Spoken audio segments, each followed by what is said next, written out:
Well, greetings everyone, and welcome to another edition of Movie Goodness here on the KB Radio Network, where we examine life through cinema. I am your host, Kevin Reed, and happy Juneteenth, everyone, and happy Father's Day to all the pops out there, the daddies, the baby daddies, the whatevers, whatever you may call yourself. But happy Father's Day. I hope that you enjoy this weekend of all the festivities. This is a packed weekend, huh? You have two holidays, man. I would imagine there's gonna be a lot of cookouts this weekend.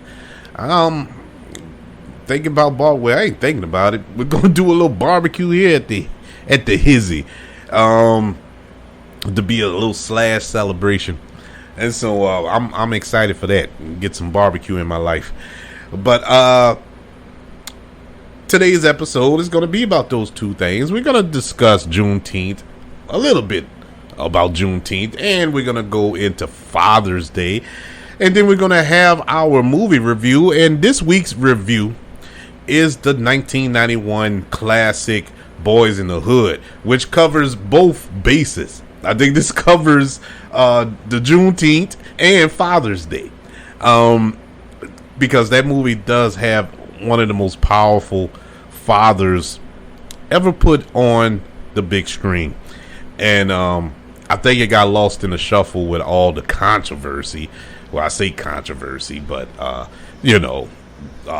if you was alive during that time, you know what happened. And we'll discuss it when we get into the review. But right now, let's first start off with Juneteenth. Let's have a little discussion there. And Juneteenth, as you should know by now, is a federal holiday. Here in the United States, commemorating the emancipation of enslaved black Americans. It is also often observed for celebrating African American culture. Originating in Galveston, Texas, it has been celebrated annually on June the 19th in various parts of the United States since 1865. The day was recognized as a federal holiday on June 17th, 2021, just last year, when President Joe Biden signed the Juneteenth National Independence Day Act into law. Juneteenth's commemoration is on the anniversary date of June 19th, 1865. Announcement of General Order Number 3 by Union Army General Gordon Granger, proclaiming freedom for enslaved people in Texas, which was the last state of the Confederacy with institutional slavery. So, yes, finally, we got our independence, black Americans, through this act in Texas in 1865, and finally recognized as a federal holiday a million years later, just last year, when it was signed into law as a federal holiday. And cool, it's cool.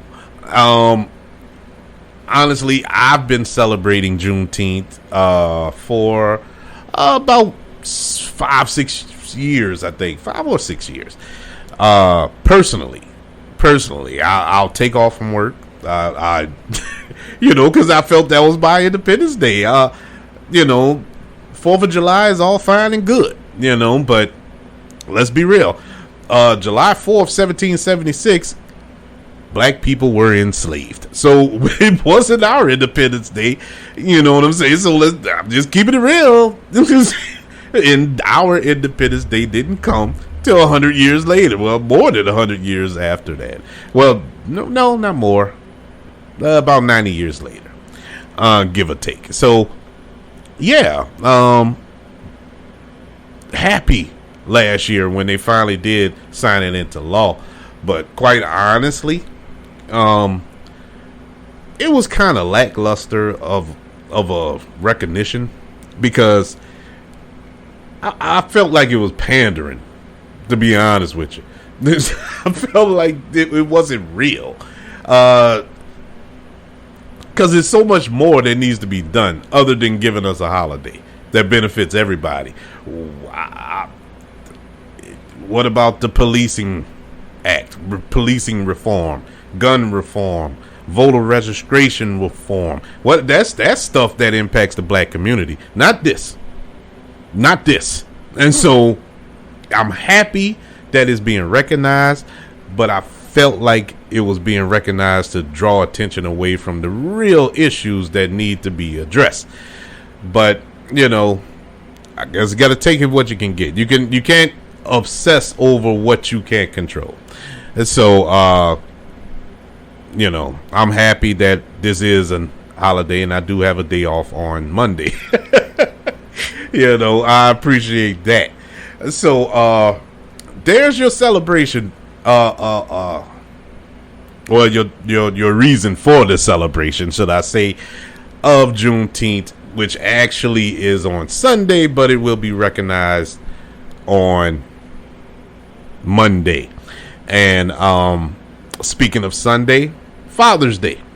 Father's Day is this Sunday, and it is a day of recognition for all the real dads out there. And take note, I said real dads. I'm not talking about the sperm donors who just drop off the sperm and kick rocks. I'm talking about the dads, who impact their children's lives. And I want to touch in real quick on what's the difference between a father and a dad, because there is a difference, people, in case you didn't know.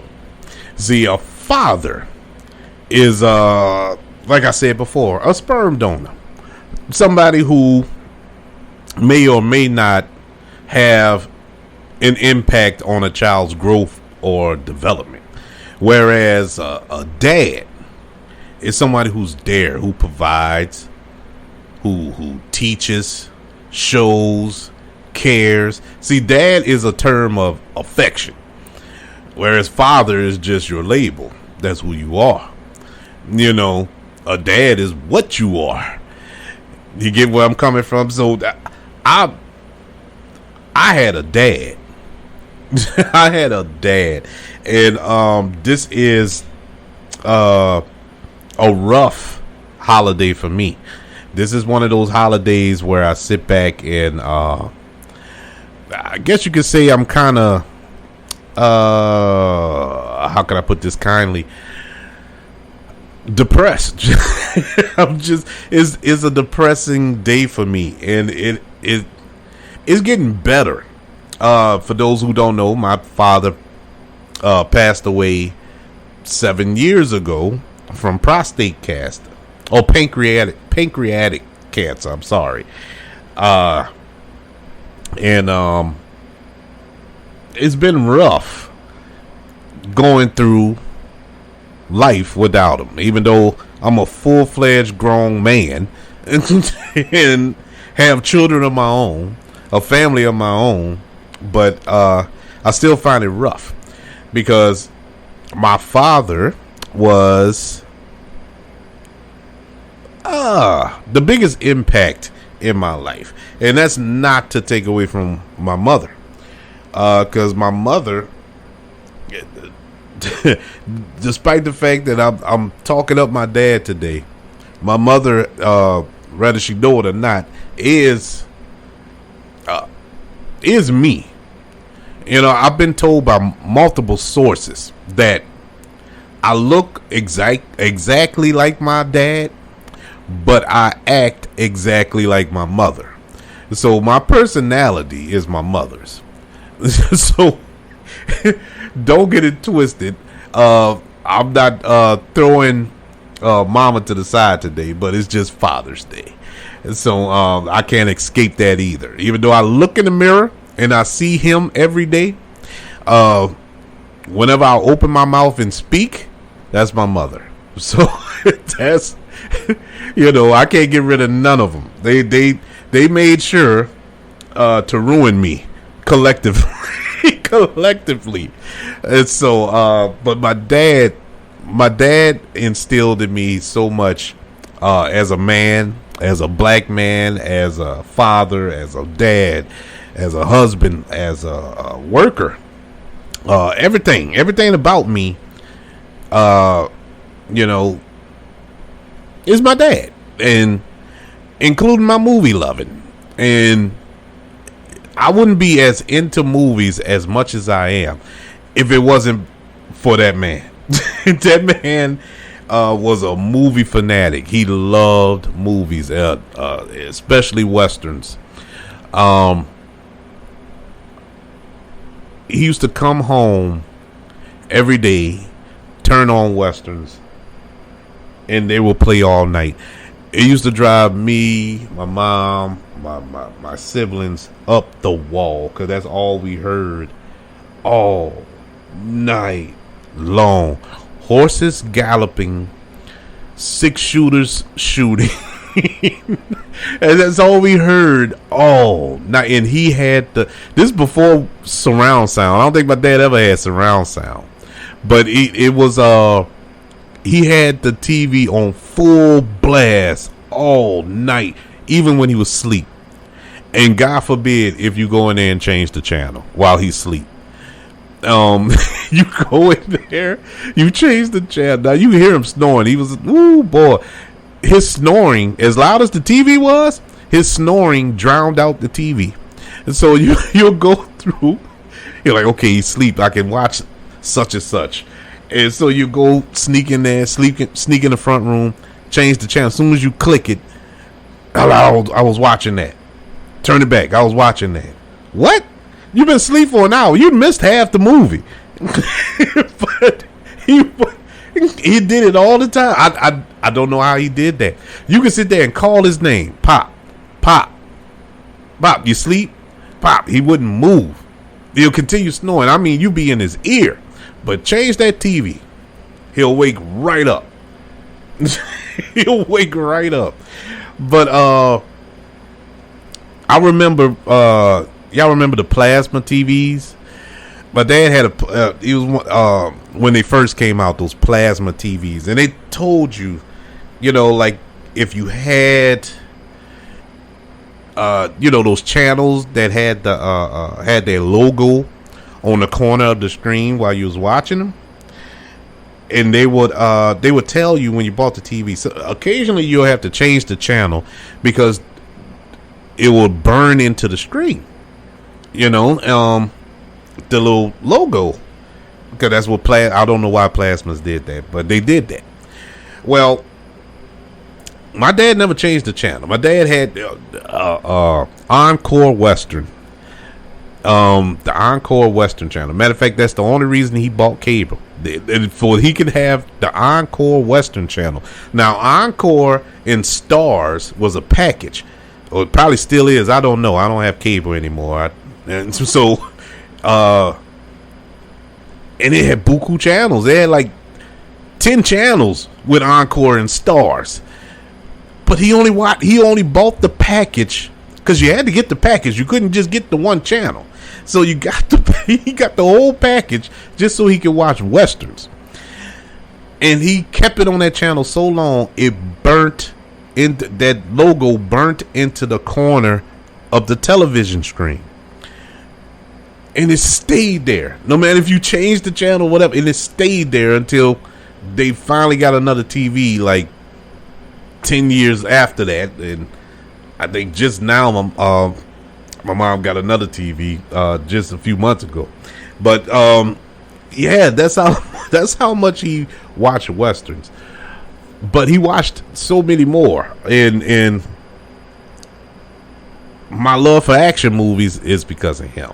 All the Rambos and the Commandos and the Rockies and the Die Hards and the Lethal Weapons, and that's how I got to watch all that, because of him.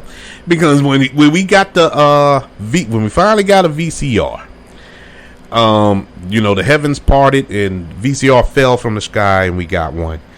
And lo and behold, he got a Blockbuster video card. And that was like getting a credit card, one of those black cards from Master Visa or whatever it is. And man, you talk about every Thursday after he got off of work, we'll go to Blockbuster Video and we'll rent up some movies, and it was no limits, man. We will watch whatever, and he didn't care, and we watched them all. We watched them all, and I watched them with him, and it was joyous. I remember in 1987 or 88, he took me to see Action Jackson. He wanted to see Action Jackson, so we went to go see Action Jackson in the theater, and that was the first time I saw boobies on the big screen. I got to see Vanity's boobies on the big screen, and trust me, how old was I? 9, 10 years old. I forgot how old I was. Trust me, that little 9, 10-year-old Kevin Reed was elated. I mean, he didn't say nothing, I didn't say nothing. We just kept watching.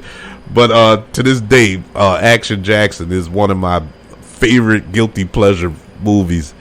But yeah, and countless other films. When he took me to go see Lethal Weapon 2 in the theater. We went to go see Unforgiven in the theater. We went to go see Posse in the theater. We went to go see he took me to go see Transformers the movie, not the Michael Bay Transformers, the old animated movie from the 80s. He took me to go see that in the theater, the one where Optimus Prime died. And what else? I think Masters of the Universe. He took me to go see Teenage Mutant Ninja Turtles. I'm talking about the old one, the one when they was in the suits. He took me go see that, and many more. Last film we went to go see together in the theater, it was me, him, my mom, my wife, and my girls. We all went to go see Selma. That was the last film we went to the theater to go see. And yeah, it's amazing how I could think back and how he used to break down movies. He used to talk movies. He used to give the commentary during the movies, and I'm talking about old Western films. He would tell you who's the star, who was supposed to be the star, where he got replaced with Gary Cooper, and this is who he did such and such films too. He did this and that. His knowledge, he had a vast knowledge of movies. And mind you, this is before the advent of the internet. This is before Google. This is before IMDb. This man knew this. He knew all this. And years later, when the internet did come around, I used to fact check all the stuff he would tell me to see if he was just making this stuff up. It all checked out. It was all accurate. Everything he said was true. And I'm still to this day amazed that he knew all this about these westerns. And I guess you can say I'm a chip off the old block. And that's why I am the way I am about these movies. Talking about them, going in depth about them and stuff like that. And so, yeah, this is all because of him. And I truly miss him. I love him. And, yeah, man, this was a rough one, leading up to this Father's Day. But honestly, I guess this helped. This was therapeutic. And this is why I wanted to talk about it. And, or talk about him rather. And, because I didn't want to go through that again, because I was cheating my children out of Father's Day. And as much as I love my girls and enjoy them, Father's Day was so rough the past few years that I was robbing them of joy because they wanted to celebrate with their dad and have fun, and it just wasn't, just wasn't in the cards for me, for obvious reasons. And I sat back and thought about it, and I'm depriving them. Just because I can't celebrate with my father don't mean they can't celebrate with theirs. And so I'm able now to kind of get through it. And not to say when the day comes, because I'm saying this now, and I wake up Sunday morning and it's woe is me. But as it stands right now, I feel all right, and I'm just grateful. I'm grateful that I had him. As much as I miss him, I'm grateful, because I know so many people. I have a lot of friends, even family, who fathers weren't around for one reason or the other. Sometimes it's because of untimely death, or it's because of untimely not wanting to be there. And so I could have fell in that camp, but I was fortunate enough, I was blessed enough to have a father who was there for me and showed me the path. And before we get into the review, I just want to say that he is the reason I wanted to be a dad, because he made it look so easy. And me being as lazy as I am, not wanting to do it, not wanting to do anything, I said, well, I could do that. If he can show love, and he did it. He just did it effortlessly. One thing about my father that I don't think too many men can do. My dad, when him and my mother got together, my mom had 3 children from a previous marriage, and when they got married, he took them on. It wasn't steps. It wasn't no stepchildren. He took them on as his children, and treated them as such, to the point where I didn't know that we had different fathers. For years, I did not know that me and my 2 sisters and brother had different dads until I was about 6 or 7. And the only reason that came into play because we had different last names. And I asked, why are their names different from mine? And I asked my mom, and she explained what happened. She was married before. They got a divorce and met your dad, and you came along and blase blue. And I'm like, okay. Well, what that mean? What does that mean? They're not, are we still sisters and brothers? I don't know what this means, but the reason I was so confused by that, because my dad never treated us different. My dad never treated me different or special because I was his quote-unquote biological, as per my 2 sisters and brother. We were all treated the same, even to his dying day. Even with his grandchildren, all that. He never treated any of them differently. And that's special. Because once again, I know a lot of people in situations who are in blended families like that. It is separate. Your kids are your kids. My kids are my kids. Don't tell my kids nothing. I won't tell your kids nothing. I know a lot of people like that. So this is a rarity. And yeah, man, I'm that is a special human being, and it takes a special human being. Now, it's not unique to the point he the only one that's like that. I know there are millions of real dads out there who does the same thing, and to them, I tip my hat to them. I commend them for that, because it's not easy to raise another man's child. No, it's not. It's not. It's not recommended, and they do it, and they do it because they truly love that child, and that, in my view, is a real dad. And speaking of real dads, let's talk about this film.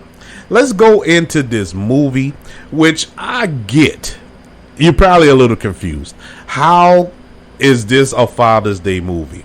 Well, it's not a Father's Day movie per se, but in my humble opinion, this is one of the best depictions of a black father I have ever seen on screen. Amazing performance by Lawrence Fishburne. And I think the message of this film gets lost in all of the backlash that surrounded this film during its release in 1991, with all the shootings and the so-called uprising and gang violence and all this other foolishness. But that wasn't the message of this film. The film we're discussing is Boyz in the Hood from 1991, and it hurts me, honestly, even to this day.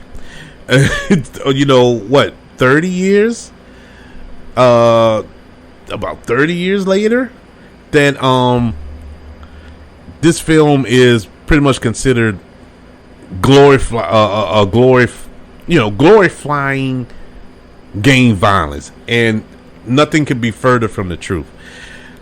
Yes, it has it in it, but it's not glorifying. If it is, I guess The Godfather glorifies mafia violence, right?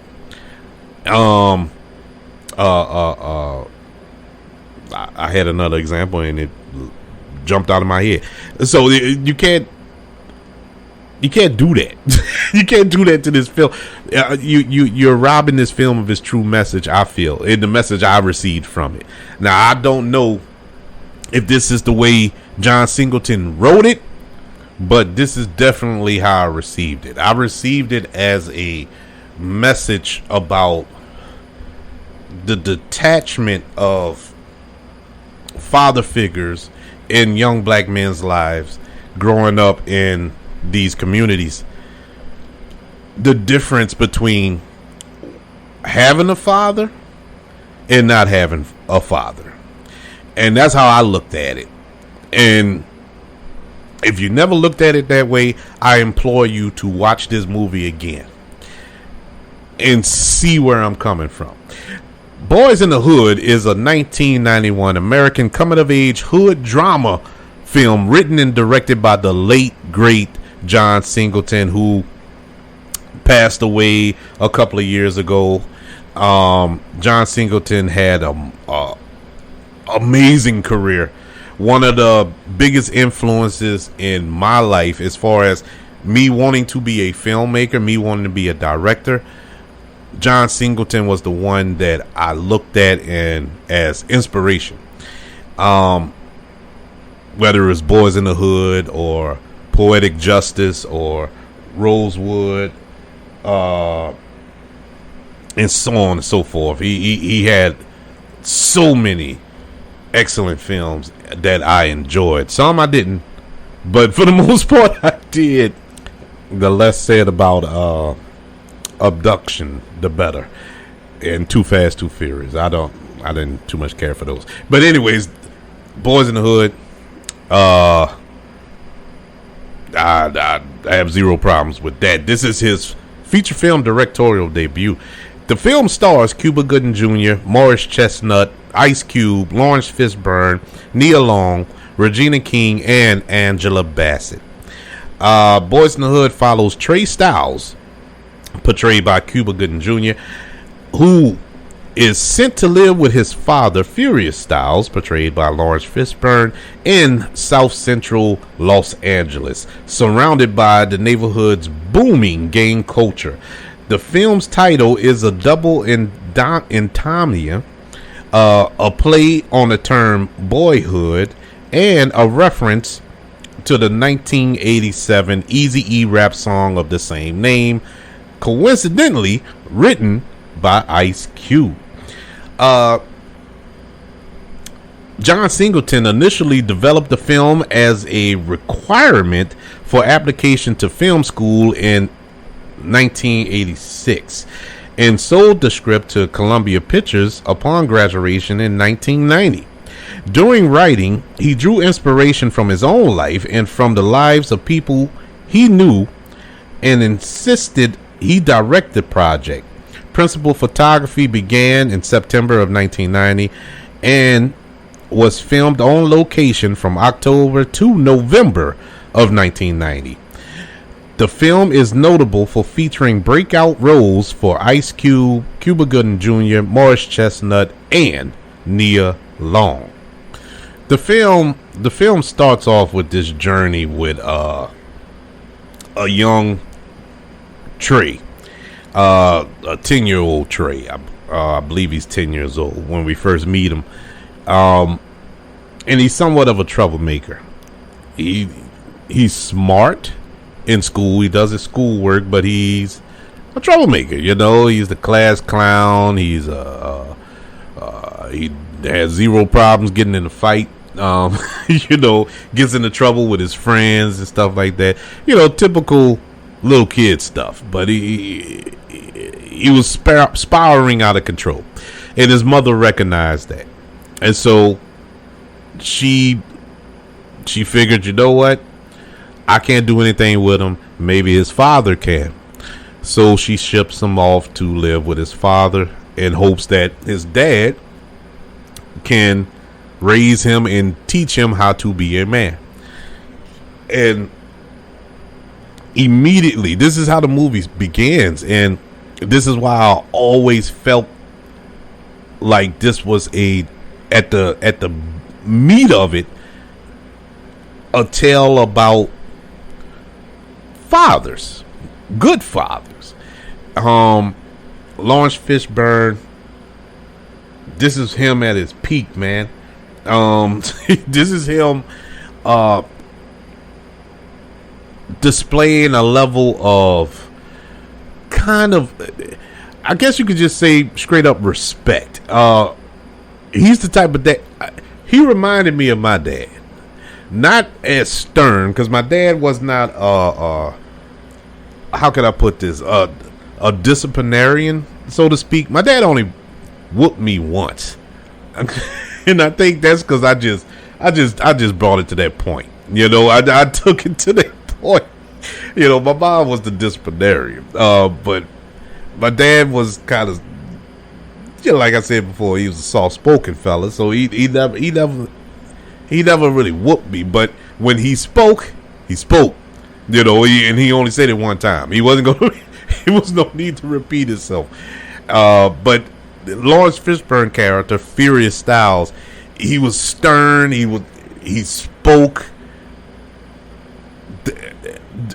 in a manner that demanded respect, and you know, all the kids around the neighborhood respected him. Nobody messed with him. You know what I'm saying? That was the type of person he was. So he was the right person for the job for this. And years later, as he grows up, and now Cuba Gooding Jr. takes over the role, and they're in high school and about to graduate and blah, blah, blah. And, you know, all the lessons, every time Lawrence Fishburne was on screen, he was teaching, he was talking to Cuba Gooding Jr.'s character and his friends, you know, about life, about coming up as a black man, how to better yourself as a black man in this country and whatnot, and you know, things to steer away from. Even when it came to girls, you know, they had the scene when Trey was telling his dad about this girl that he was digging on and basically lying to his dad, but he was trying to impress his dad, and you know, he told his dad that he knocked it down. You know, he got with her, so he was like, well, you use protection, right? And you're like, nah. She said she was on the pill or whatever. Now, Trey was lying. You know, he was talking to him like he was talking to his boys, you know. So he's like, that got Lawrence Fishburne mad. So he like, you stupid, you know. And then he just went off on him about, you know, why you should have did it and whatever. You know, which was all for nothing because he didn't do it. But he was trying to impress his dad so much, you know, he got caught up in the moment and he ended up getting in trouble for something he didn't even do for except lying. But I love that scene. I love the scene with well, before I get there, I gotta set it up. The scene when this was the most tragic of tragedies, man. The most tragic of tragedies on film. And it traumatized me, little 12-year-old Kevin, who sat there and watched this movie. And out of all the characters in this film, Ricky was the one I thought would make it through. You know, I did not think that Ricky was going to get killed. And spoilers for a 30-year-old movie. Yeah. But anyways, when Ricky got killed, Trey's best friend, who was portrayed by Morris Chestnut, by the way. And Trey is upset. He wants vengeance, along with Doughboy, portrayed by Ice Cube, who is Ricky's brother. They're going to go find the guys who killed Ricky, right? And he's covered in blood, with Rick's blood all over him. And he goes to the house and he grabs his father's gun. And as he's about to leave out the house, his dad comes in. And he talks to him. You know, he tells, okay, you a man, huh? You a man. Well, shoot me. Here I am. Shoot me. You bad. Shoot me, you know. And it was a powerful scene. It was so powerful. And he managed to get the gun away from Trey. And he tells him, you know, I understand you're angry. I'm paraphrasing. You know, I know you're mad. I know you're angry, but I'm not going to lose you. I'm not going to lose my son to this. So tells him to go get cleaned up or whatever. Unbeknownst to him, Trey sneaks out the window and hops in the car with Doughboy and drives off to go find the murderers, right? Here's the scene that defines the movie for me. No, it's not the drive-bys. No, it's not the other stuff that goes on in this movie. But this is the scene that hits me to my soul concerning a father and the impact of a father. While Trey's in that car with Doughboy and his crew as they're hunting down these killers, Trey's sitting in the back seat and they're cutting, right? The scene is cutting, but with Trey remembering his dad talking to him, things that his dad was telling him, things that situations that his dad was trying to tell him to steer away from and stuff like that. Oh my God, this is tough. I'm about to tear up. All of a sudden, Trey, he turns to Doughboy and says, let me out the car. And at first Doughboy didn't want to stop the car, and he's like, man, let me out the car. And they let him out the car. And the reason he got out that car was because of what his father instilled in him. Whereas Doughboy didn't have a dad. Doughboy didn't have a father to teach him, to steer him. And the fundamental difference of what's going on in our community was displayed right there in that car, in that scene with zero to little dialogue. It was so powerful. And to this day, it's still one of the most powerful scenes I've seen on screen, because it shined a mirror on what's going on, and everybody missed the message. Some got it, obviously, because the film was very successful. It was nominated for a lot of awards, so a lot of people recognize it, but a lot of people don't talk about it in that matter. And that's the impact the movie had on me. Even at a young age, I recognized it then, and I appreciated it so much. You know, it hit me then, and it still hits me now. As y'all can see, I'm trying to hold back my emotions about that scene. I mean, it's just that powerful, and it's amazing. You don't see stuff like this on screen anymore. Whether it's movies or television, you don't see this honest depiction of what's going on in our communities. Instead of just looking at the violence, the gang violence, and the black on black crime, which is a ridiculous statement to me. But it's because, I mean, for a minute here, let me tell you why I feel this is the stupidest statement ever. Black on black crime. No kidding. Yeah, there's black on black crime, just like there's white on white crime. There's Latino on Latino crime. There's Asians on Asians crime. You know why that is the way it is? You know why black on black crime is prominent? Because blacks live around blacks. Whites live around whites. They're going to commit crime around each other or to each other. So when you hear the media, when you hear other outlets describe what goes on in black communities as black on black crime, but when you hear about something else that happened in other neighborhoods and is not labeled as such, keep that in mind. Keep that in mind and ask yourself, why is that? And if you can't come up with an intelligent answer, it's because there isn't any. You know, that's just a way to poo-poo on the black community yet again. There's another way to show that the black community is filled with animals and thugs and gangsters. That's all they wanted. That's all they wanted to depict on the news and media and wherever. You know, but let white people kill white people. You know, mental health issues. But anyways, that's the message I received from this film.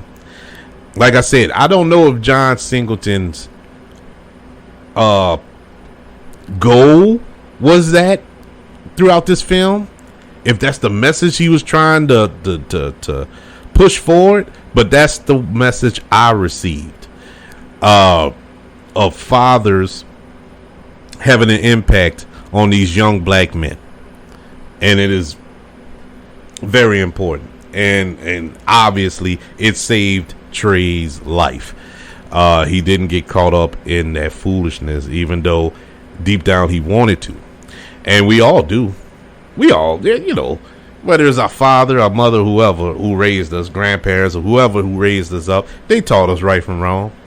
You know, but they couldn't make us do right from wrong. But it was up to us.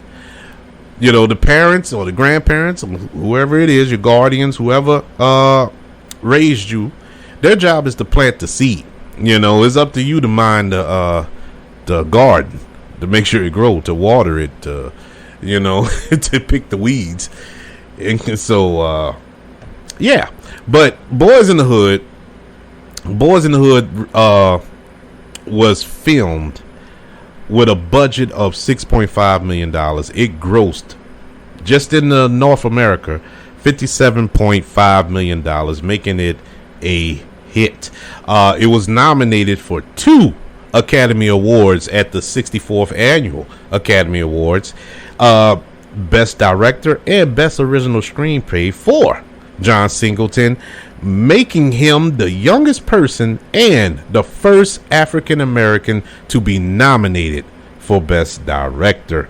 The film, in 2002, the United States Library of Congress deemed it culturally and historically significant and selected it for preservation in the National Film Registry.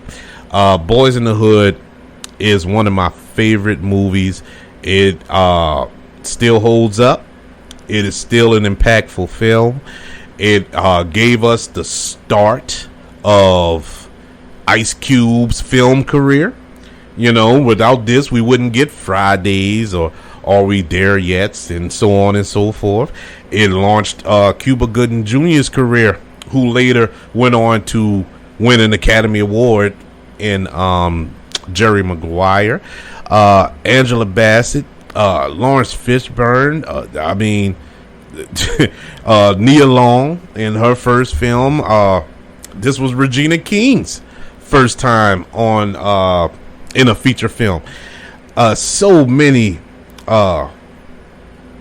accolades went into this film. It was nominated for awards, not only in the Academy Awards, but the awards, Circuit Community Awards, the BMI Film and Television Awards, Chicago Film Critics Association Awards, Dallas Fort Worth Film Critics Association Awards, Kids Choice Awards. It's just weird to hear Kids Choice Awards for Boyz n the Hood. The Los Angeles Film Critics Association Awards, MTV Movie Awards, NAACP Image Awards, National Board of Review Awards, National Film Preservation Board, New York Film Critics Circle Awards, in the Young Artist Awards, and the Writers Guild of America Awards.